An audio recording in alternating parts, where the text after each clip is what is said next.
All right, everyone. It is Sunday today. It's a holiday weekend. I hope you guys are doing really well. Today, I wanted to make a short video on metal cutting and just get into some really dynamic ways to have kind of a cost effective way to take on projects, I guess, for lack of a better word, because I feel like there's so many options out there that you can get off on the wrong foot real easily. And so I'm going to share with you some stuff that I wish somebody would have shared with me when I was a lot younger and I was just an aspiring butcher, I guess. Anyways, I want to show you just kind of the history of metal cutting and where I started at and where I've just kind of wound up. On a side note, I feel like for some reason my geese always have to chime in whenever I start talking, so oh well. Anyways, so basically, let me get you guys turned around, and we'll get into this. I want to just kind of get to the point as efficiently and quickly as possible. Anyways, stay with me and sit tight. All right. So this is where I started at, and I think this is where a lot of people start out with because they think, okay, I just want to take on a simple project, so I'm just going to get an abrasive wheel chop saw to cut metal. And these things are really they're a butcher's tool. And if you're in a desperate situation and you're the last person on earth and you need to cut metal, they're great. Or if you're just cutting rebar, they're great. So I was really young when I bought this. I was probably like 20, maybe even younger than that. And I used to work at a tool store when I was really young, and the guy let me take it home. And it was really kind of cool because the next step after like buying a welder is buying something to cut metal with so you can weld it together. And so this was really cool for a while, and it felt good to have it, and it felt good to have that ability to be able to cut metal. But after using it for quite a few times, I realized that no matter how I tried, I couldn't make a straight cut with it to save my life. And it just became a point of frustration. However, I was able to use it for some projects and make a couple bucks with it. And mostly at the age that I had it, I was just doing projects on my friends' cars and like building lowrider bikes and that kind of thing. And it was perfect for that. And I would take on furniture projects here and there. And it worked. There did come a point in time where it became frustrating for me. Because as I had, I guess I became more wiser to what the world had to offer. It became even more so a frustration. So what happened was, there came a point in time where I came to an awareness of these, carbide tooth chop saws, kind of a low RPM carbide tooth chop saw, 14-inch thing, and I was really impressed with them. I felt like my cuts weren't perfect, but it kept getting closer. And over the years, there's a company called Tenaru, and they make a 66 tooth blade. I think it's called heavy metal. I think I was paying around $140 for a blade. And this worked for many years. I built a stand with a roller table on it, and it was really kind of cool. But there came a point where the capacity of it wouldn't. I would take on projects where I had to cut larger beams and stuff like that, and the capacity just wouldn't cut it. And so I was able to come to a point where I was able to just buy a really kind of a prosumer industrial bandsaw, but I don't want to get into that today. So what happened was I used this for quite a few years, and it was great. Nothing wrong with it. And I think this Milwaukee was one of the first generation 14-inch carbide tooth chop saws that they had at the time. and it was great. And then a company called Freud, they have quite a selection over at Home Depot. They came out with they have a line of blades for metal cutting that are carbide, and it's called a Steel Demon. And they make a 7.25-inch carbide tooth blade that is designed to work with worm drive saws for the construction industry, for cutting steel studs and unistrut and just all that stuff. And they're phenomenal, trust me. So for some reason, I bought a Cobalt brand chop saw for wood from Lowe's. I needed a wood cutting chop saw for some reason, and so I bought one. So anyways, it's a great little saw. It has plenty of power. It has like good head weight to it. And so I had an epiphany of why not put one of these steel cutting blades in it and just see what I can get away with, because the accuracy of your cuts, it makes your project come out that much better, and it makes it that much easier when you're tacking it and assembling it and just doing your fit up. When you have good cuts, it can make all the difference in the world. So I have a theory. I want to test it out with you guys and just see how far we can go with this, to see what kind of result we can get.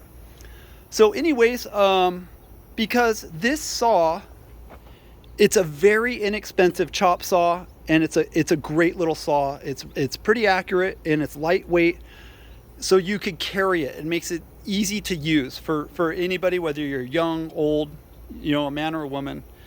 So anyways, let's do some cutting with it, and then just to do a proof of concept, because a 14-inch chop saw, even though they've come down in price a lot, I feel like they can get expensive, and then once you buy the saw, you're stuck buying the blades. And a really high quality blade can easily be in the neighborhood of $250, and then a low quality blade can be $50. And so this blade here was $34. So you can get 7 blades for $250 and have some change, I think. So let me get you guys in the stand, and let's just mess around with this and see what happens.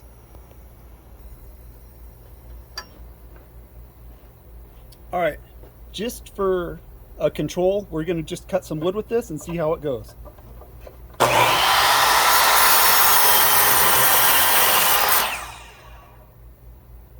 Not bad.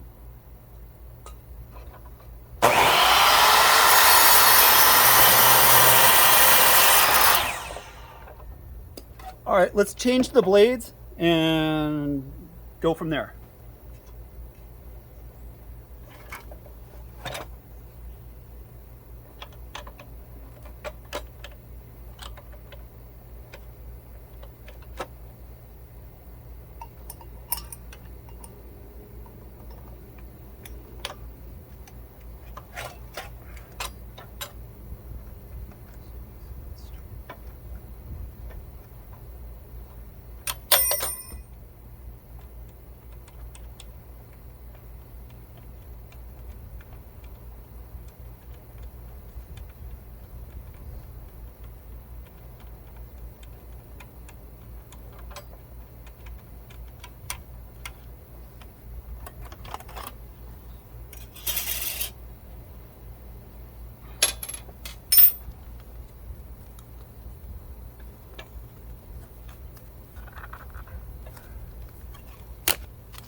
All right, let's go ahead and start off with some really light gauge stuff and just see what happens here. I'm kind of not sure what to expect, but I think if this works, and I hope it helps a lot of you guys out there that are getting started, or you're a really experienced welder fabricator, because I feel like it'll get you started in the right direction, and it'll help you a lot. You always want to make sure you secure your work too. So this is some 1-inch square tubing. I think it's like 14 gauge. So let's see what happens.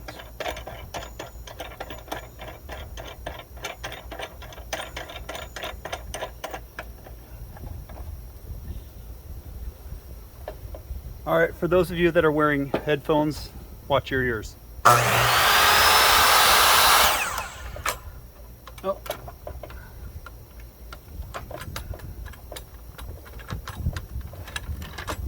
I forgot to secure the guard. That's kind of important.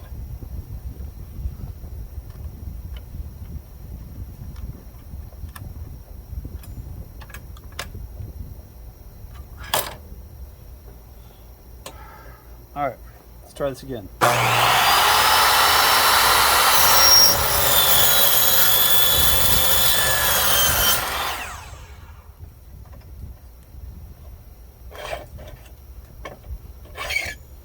Wow. Pretty, a really clean cut. I mean, there's some burrs, but you can just wipe them off like with your thumb. Wow, I'm pretty impressed. Let's try a miter.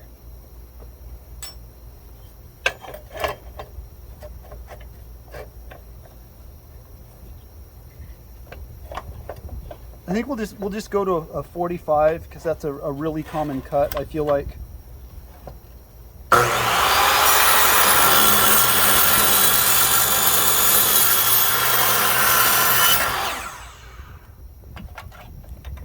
Wow, it's surprisingly effortless. It's very similar to cutting wood.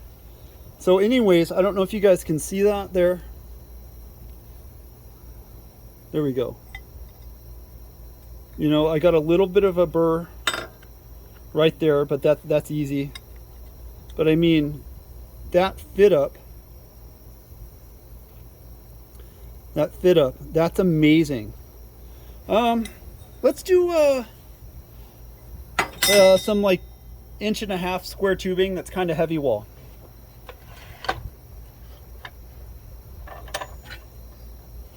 So here's a piece here. You can see how thick that is. Let's try it out.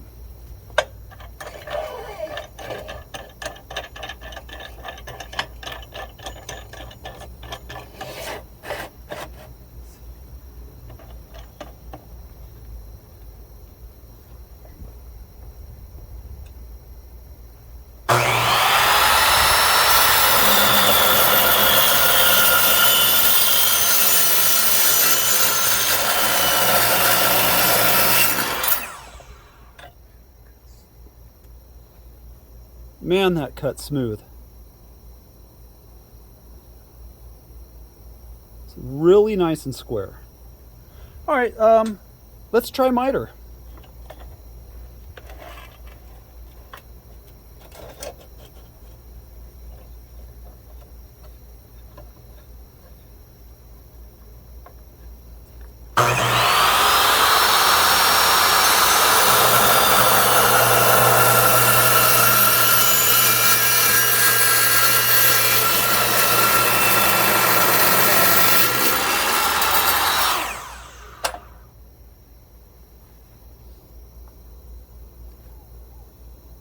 That's pretty amazing in my opinion.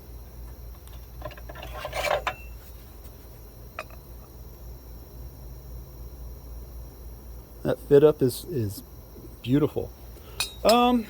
Let's do some angle iron.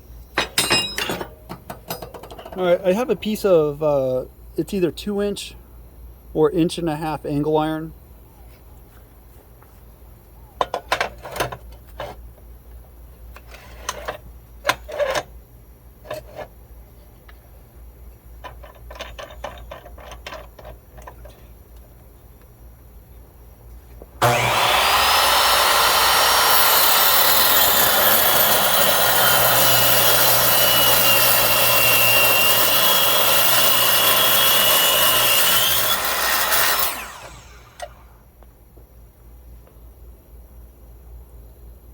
Dang.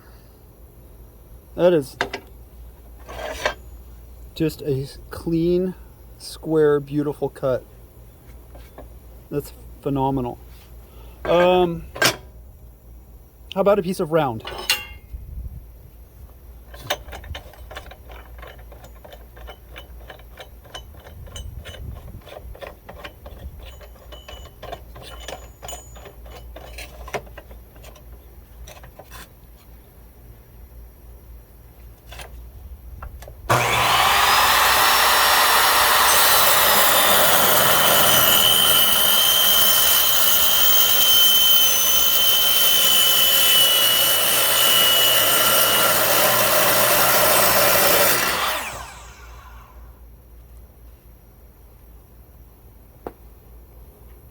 Dang. That is just beautiful.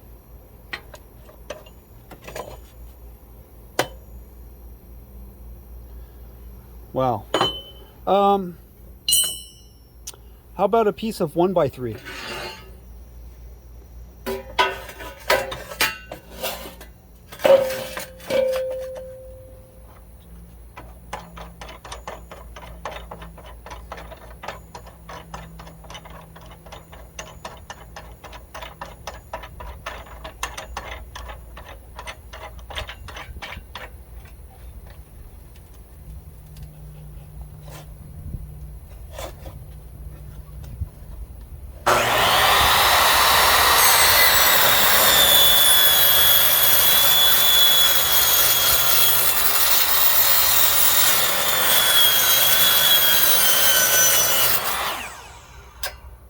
Huh. Jeez.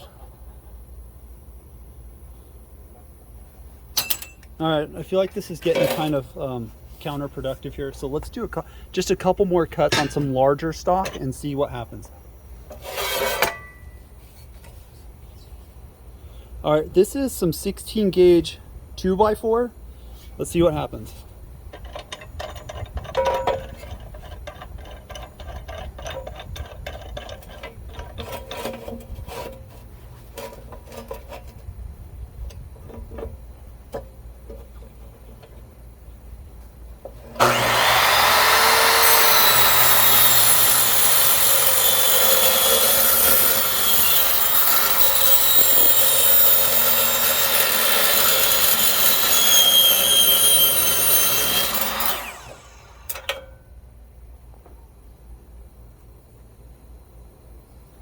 Still pretty impressed.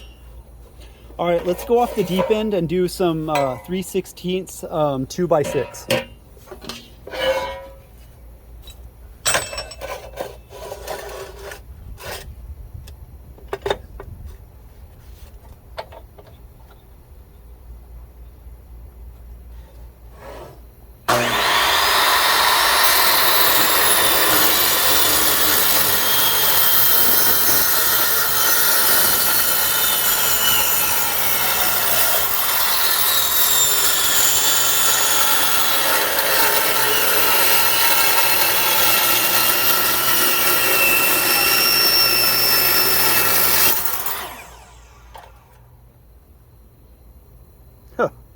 Wow, that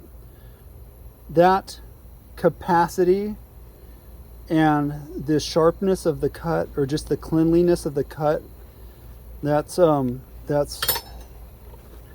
really cool, because I've had difficulty where I wanted to cut something nice and square on just a 14-inch chop saw, and it just didn't have the capacity. It just didn't work. All right, let me get you guys turned around and let's wrap this up. One more thing. This video is sponsored by my good friends at Eckel Saw and Supply. They make all kinds of custom bandsaw blades. They even make saw blades for portable sawmills. Give them a call and ask for Clayton, and they will definitely get you taken care of, and make sure that you mention that you heard about them from YouTube. All right, you guys, that's going to wrap it up for this one. Thanks for joining me. Be safe as always, And please like, comment, and subscribe. And I think for what I've showed you, that you think of the cost and capacity analysis, that this is a really inexpensive way to break the kind of metal cutting barrier, so to speak, and it works really well, as you guys saw. So it'll help your projects come out that much easier. It'll help your setup and everything else. Anyways, be blessed. I'll see you on the next one. Peace out.